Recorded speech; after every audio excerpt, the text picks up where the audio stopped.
معزز ناظرین کرام، السلام علیکم ورحمۃ اللہ وبرکاتہ۔ مجھے ایک بات کی بڑی خوشی ہے، وہ یہ کہ جو میرے ویورز ہیں جو لوگ مجھے یوٹیوب پر دیکھتے ہیں وہ اکثر 18 سے 35 سال کے نوجوان ہیں۔ اور خوشی اس لیے بھی، علامہ اقبال کہتے ہیں عقابی روح جب بیدار ہوتی ہے جوانوں میں، عقابی روح جب بیدار ہوتی ہے جوانوں میں، نظر آتی ہے ان کو اپنی منزل آسمانوں میں۔ تو جب کسی قوم کا جوان سدھر جاتا ہے تو پھر اس قوم کی تقدیر بدلتے دیر نہیں لگتی، اور آج امت مسلمہ کی تقدیر بدلنا بہت ضروری ہے۔ اللہ کے رسول صلی اللہ تعالیٰ علیہ وسلم ارشاد فرماتے ہیں کہ جب کوئی بندہ مومن اللہ کی بارگاہ میں اپنے ہاتھوں کو اٹھا کر دعا کرتا ہے تو اللہ تبارک و تعالیٰ کو اس بات سے حیا آتی ہے، شرم آتی ہے کہ وہ اپنی بندی کو اپنی بارگاہ سے خالی لوٹا دے۔ اور اللہ رب العزت خود ارشاد فرماتا ہے وَأَمَّا السَّائِلَ فَلَا تَنْهَرْ، اور منگتے کو نہ جھڑکو۔ اللہ اپنے حبیب سے فرما رہا ہے اے حبیب، جب بھی تمہارے در دولت پر کوئی سائل آئے، کوئی مانگنے والا آئے تو اسے خالی نہ لوٹاؤ، بلکہ ضرور کچھ نہ کچھ عطا کر دو، اور نہ دینے کی صورت پر حسن اخلاق سے نرمی کے ساتھ نہ دینے کا عذر بیان کر دو۔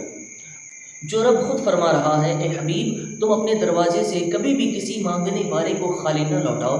تو میرے بھائی مجھے بتاؤ، جب بندہ خود اس رب العالمین کی بارگاہ میں سائل بن کر جائے گا تو کیا وہ رب اپنے اس بندے کو خالی لوٹا دے گا؟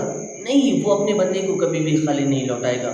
وہ تو فرماتا ہے ادعونی استجب لکم، تم مجھے پکارو میں تمہاری ضرور سنوں گا۔ اور اللہ کے رسول صلی اللہ تعالیٰ علیہ وسلم ارشاد فرماتے ہیں من لم یسأل اللہ یغضب علیہ، کہ جو اللہ سے سوال نہیں کرتا اللہ اس سے ناراض ہو جاتا ہے۔ ہم دنیا والے سے مانگتے ہیں تو دنیا والے ناراض ہوتے ہیں، لیکن ہمارا رب ایسا کریم رب ہے کہ اس سے نہ مانگو تو وہ ناراض ہوتا ہے۔ مگر ہم اپنے رب سے مانگتے ہی نہیں ہیں، ہم اپنے رب کو پکارتے ہی نہیں ہیں۔ ہمارا رب تو اس انتظار میں ہے کہ میرا بندہ مجھ سے مانگے اور میں اسے عطا کروں۔ وہ رب تو دینے کے لیے بڑھ کر ہے، مگر ہم اپنے رب سے مانگتے ہی نہیں، ہم اپنے رب کو آواز ہی نہیں دیتے۔ اللہ کے رسول صلی اللہ علیہ وسلم ارشاد فرماتے ہیں کہ جب کوئی بندہ اپنے رب کو ایک بار پکارتا ہے کہتا ہے یا اللہ، تو اللہ تبارک و تعالیٰ اس بندے کے جواب میں 70 بار فرماتا ہے لبیک یا عبدی، لبیک یا عبدی، لبیک یا عبدی، حاضر ہو میرے بندے، مانگ۔ تو کیا مانگتا ہے؟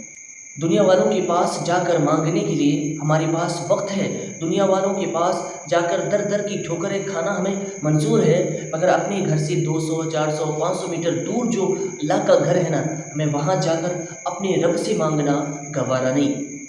وہ رب ہمیں اپنی بارگاہ کی طرف بلاتا ہے، ہم جاتے ہی نہیں ہیں۔ اور ایسا بھی نہیں ہے کہ کوئی بھی نہیں جاتا، بلکہ کچھ بندے جاتے بھی ہیں۔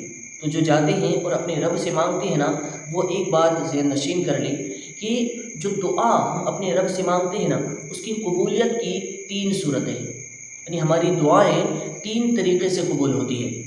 پہلی صورت تو یہ کہ ہم اپنے رب سے جو بھی مانگتے ہیں اللہ ہمیں ہو بہو وہ عطا فرما دیتا ہے، اور دوسری صورت یہ کہ ہم جو اپنے رب سے مانگتے ہیں اللہ ہمیں وہ نہیں عطا فرماتا، بلکہ اس کے بدلے کچھ اور عطا فرما دیتا ہے، یا پھر ہماری زندگی سے کوئی مصیبت، کوئی پریشانی دور کر دیتا ہے۔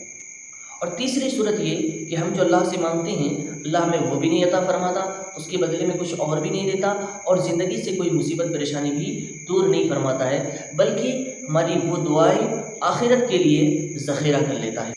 اور جب بندہ قیامت کے دن اپنی ان دعاؤں کا صلہ جو اللہ نے دنیا میں قبول نہیں فرمائی دیکھے گا تو کہے گا کہ کاش میری ایک بھی دعا دنیا میں قبول نہ ہوئی ہوتی۔ وہ دل میں حسرت کرے گا کہ کاش میری ایک بھی دعا دنیا میں قبول نہیں ہوتی۔ کہ حضرت امام جعفر صادق رضی اللہ تعالیٰ عنہ فرماتے ہیں کہ اللہ تبارک و تعالیٰ قبولیت کو دعا میں پوشیدہ فرما دیا ہے، یعنی ہمیں نہیں معلوم کہ ہماری دعا کب قبول ہوگی، تو اس لیے ہر وقت اللہ سے سوال کرتے رہے، مانگتے رہے۔ اللہ تبارک و تعالیٰ اس سے مانگنے والوں کو پسند فرماتا ہے۔ اور اگر آپ کی کوئی دعا قبول ہو جاتی ہے تو خوش ہو جاؤ، اور اگر نہیں ہوتی ہے تو ناشکری نہیں کرنا اور خوش ہو جانا۔ حضرت علی کرم اللہ تعالیٰ وجہ الکریم فرماتے ہیں کہ جب میری کوئی دعا قبول ہو جاتی ہے تو میں خوش ہوتا ہوں، اور جب نہیں ہوتی ہے تو میں اور خوش ہوتا ہوں۔ وجہ بتاتے ہیں کہ جب میری دعا قبول ہو جاتی ہے تو یہ میری مرضی ہے، اور جب میری دعا قبول نہیں ہوتی تو یہ میرے رب کی مرضی ہے، اور میں اپنے رب کی مرضی کو اپنی مرضی پر فوقیت دیتا ہوں۔ تو ہمیں بھی چاہیے کہ جب ہماری کوئی دعا قبول ہو تو ہم خوش ہوں، رب کا شکر ادا کریں۔ اگر قبول نہیں ہوتی ہے تو شکوے گلے نہ کریں بلکہ صبر کریں، انشاءاللہ آپ کو قیامت کے دن وہ صلہ ملے گا کہ آپ دل میں حسرت کرو گے کہ کاش آپ کی ایک بھی دعا دنیا میں قبول نہیں ہوئی ہوتی۔